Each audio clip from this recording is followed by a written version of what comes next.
Thanks for tuning in to watch The Ordinary Filmmaker. It's Friday, October the 15th, 2021. The weekend's here and I'm excited, but not because of the weekend, but because of what's going to be announced on Thursday, October the 21st next week. So just 6 days away, Sony's going to do a virtual announcement of the Sony a7 IV, the follow-up to the a7 III, along with a couple of new flashes.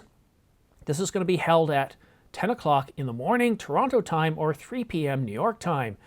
And this is according to Sony Alpha Rumors, which pegs this as a highly accurate rumor with 6 nines. That's 99.999% accurate. Or I think I missed a 9, but I'm familiar with the idea of 6 nines uptime or reliability type ratings, but I'm not aware of the whole 3.9, 4.9, 5.9, 6.9 reliability when it comes to rumors. Anyhow, enough being said, Sony Alpha Rumors says this comes from a reliable source and that we're going to get, after 3 long years, the Sony a7 IV along with a couple of flashes. So what does the a7 IV include? The problem I have with this rumor, and these are based on the latest rumors, we don't have anything credible from Sony at all in any way whatsoever. There hasn't been any development announcement. I really wish there was, but I'm still excited. There are a few interesting characteristics of this rumor. It's very heavily video focused when really this is more of a stills hybrid camera. And I wish there were a whole lot more stills capabilities. But let's cover off what we do know based on rumors. Again, thanks to Sony Alpha Rumors, the Sony a7 IV is going to have a 33 megapixel full frame stacked sensor. So that's really nice. We're going to get a bigger sensor size. But the real news is on the video side. This camera is not going to have the same body as the a7 III. It's actually going to borrow right from the Sony a7S III, the same architectural design and thermals. What does that tell you? Well, why would you copy what's in the a7S III in terms of thermals and architecture, unless, of course, you're going to put in some much more beefier video capabilities? Well, according to the rumor, the Sony a7 IV is supposed to be able to do 7K oversampled 4K video. Think about that. That's going to provide more detailed 4K video than the Sony a7S III. This is going to be on par pretty much with the Sony, with the Canon R5, which can do 8K oversampled 4K. Hence the need for the thermals and the slightly bigger body. But here's something to consider. The R5 can do 4K HQ, which is 8K oversampled 4K, and it does a really good job. I've got the camera. I'm really impressed with the quality. But, and this is a big but, we have an overheat on the R5, and even shooting in studio conditions like this at room temperature of 23 degrees Celsius or 73 degrees Fahrenheit.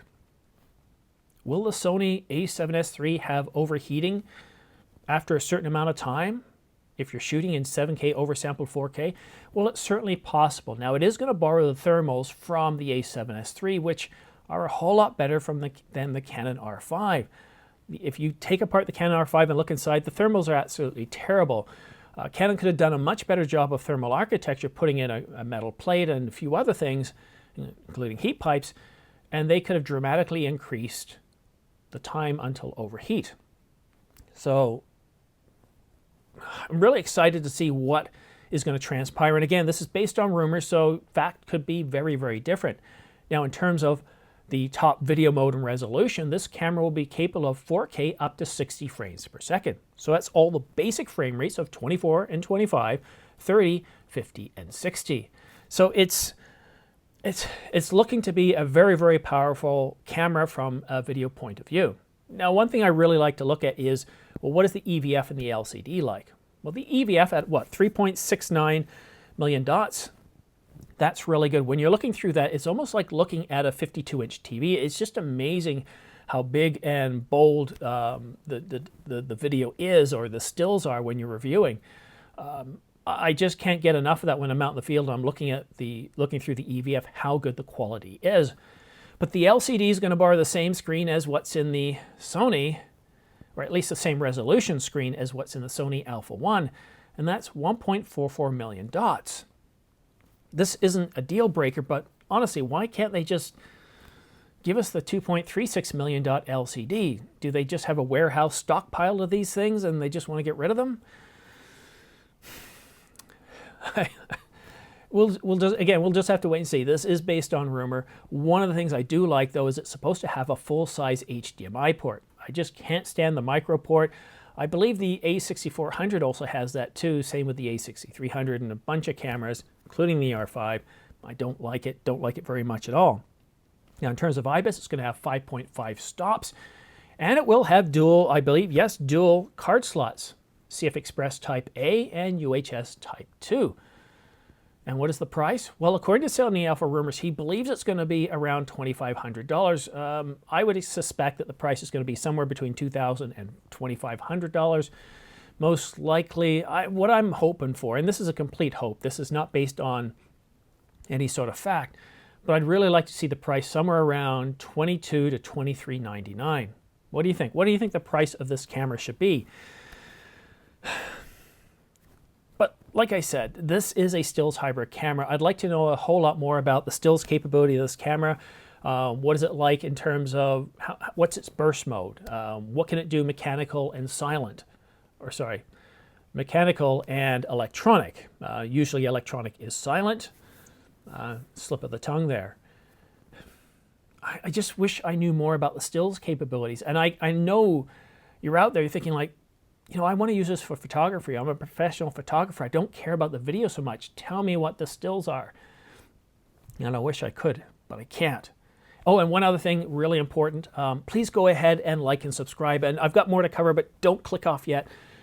You see, when you click like and subscribe, it shows YouTube that you're engaged in my channel. The same with entering comments, but clicking subscribe and like is so much easier.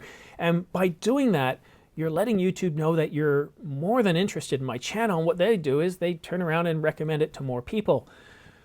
And that helps this channel grow.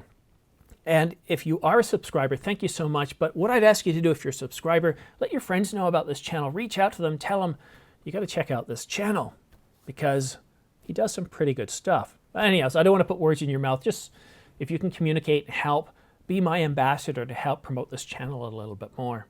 But back to the Sony a7 IV. Also at this announcement, we're supposed to get a couple of new flashes, and that's new from Sony Alpha Rumors today. We didn't get any additional specifications, and I do like what this rumor indicates, but a lot of times with the rumors from Sony Alpha Rumors or Sony Rumors, the credibility, or sorry, the reliability of these rumors is pretty poor, and the simple reason is Sony does a very, very good job of not leaking information. I mean, look at the A7S III and the Alpha 1. Sony was so very good at keeping that secret. I think the Alpha 1, we didn't know about it until about 24 hours ahead of time. And Canon did the same thing with the R3. So when I see these rumors and I think, well, it's highly probable to some degree, what you could be looking at is instead of a rumor, it's more or less somebody forecasting or speculation, passing it off as a rumor. And I think that's highly probable here. We won't know until Thursday. Now again, according to Sony Alpha Rumors, this event coming on Thursday, October the 21st at 3 p.m. London time or 10 a.m. Toronto time is from a known source, a reliable source, and he pegs it as 6 nines reliable. So 99.9999% accurate. I guess that's as good as it gets. So I'm really excited to see this camera. I've seen some really impressive stuff coming out. I am a huge camera lover. I don't care what the brand is. Yes, I shoot with Canon, but that's because years ago, my brother recommended I get a Canon camera. I didn't know much about cameras. This goes back a long time ago. And once you build a lens inventory, you know what it's like. You don't want to switch unless you absolutely have to. I'm really looking forward to seeing the Sony a7 IV. I'm really looking forward to seeing more information about the Nikon Z9. This is looking like a truly incredible camera. Really, really awesome. The R3 looks to be a solid camera, but it's all that other stuff that we don't know about that I'm really excited to see. When is Canon going to deliver us with an APS-C R system camera? What has Sony got for us in terms of goodness? You know, I still look at the Canon 90D and the Sony a6400 as really solid, good cameras. I mean, yes, they don't do 8K, they don't do 6K, but they also don't cost $3,000 or $4,000. Not everybody can afford to spend $2,500 or north on just a body alone. And so when I look at the Canon 90D, I look at the Sony a6400, I see very, very good and capable cameras. And yes, neither of them have IBIS, and yes, they only have one card slot. But, you know, if you want all those extra things, well, then you're looking at something like the A7 IV. You're looking at these more expensive cameras. But the market is largely driven by a lot of these entry-level, more affordable or hobbyist-level cameras.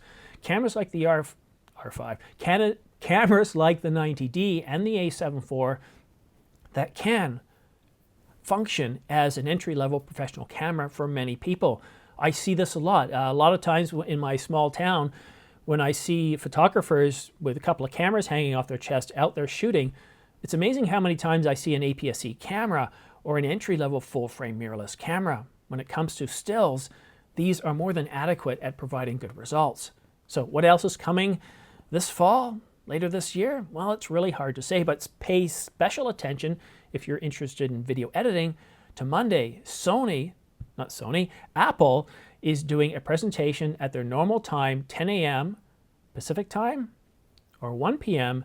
Eastern time, but strange, it's on a Monday, and this is not a rumor. This is something that Apple has announced. They're going to be coming out on Monday, hitting hard with some new hardware, some new computers, earbuds, and a few other things, but I'm really interested in seeing how the new hardware performs.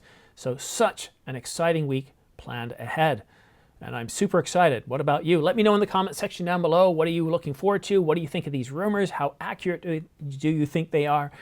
Let me know in the comment section down below. But that's it for now. Thank you so much for watching. We'll see you again soon.